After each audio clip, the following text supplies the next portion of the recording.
Billing এর ক্ষেত্রে efficiency নেই, ইনএফিসিয়েন্সি, কাজে এফিসিয়েন্সিতে ঘাটতি আছে, যার ফলে টিএসসিসিএল লস হবে।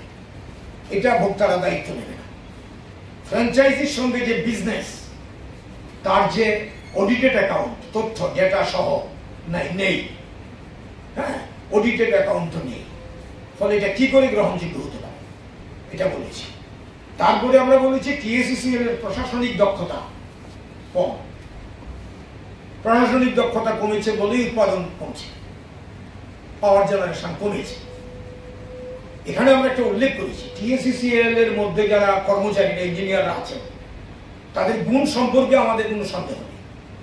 তারা কাজ করতে তৈরি, কাজ করবেন, ঠিক আছে, কিন্তু তাদের তো পরিচালিত করতে হবে, সেভাবে পরিকল্পনা থাকতে হবে টিএসসিসিএল এর, সরকারি, সেইভাবে তাদেরকে কাজের সুযোগ দিতে হবে। এবং সেখানে প্রচুর পদ খালি আছে, সেগুলো দেখতে হবে গভর্নমেন্টকে। তো দক্ষতা তো এমনিতে পারবে না, যারা আছে তাদেরকে দোষারোপ করে তো লাভ নেই। সেখানে যারা কর্মচারী, ইঞ্জিনিয়াররা আছেন, তারা চেষ্টা করে, এ কথাটা আমরা উল্লেখ করেছি। করার পরেও আমরা বলেছি যে টিএসসিসিএল এর দক্ষতা সেখানে দেখাতে পারছে না, নানা কারণ। এই প্রসেসগুলো তো আমাদের কাছে সবগুলো নেই, তা আমাদের কাছে যেগুলো মনে হয়েছে সেগুলো আমরা উল্লেখ করেছি নানাভাবে।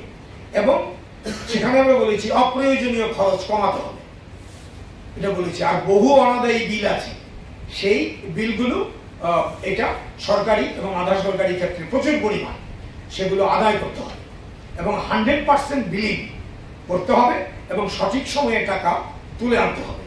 অপটিমাম পাওয়ার জেনারেশন করতে হবে, ম্যাক্সিমাম পাওয়ার জেনারেশন করতে হবে।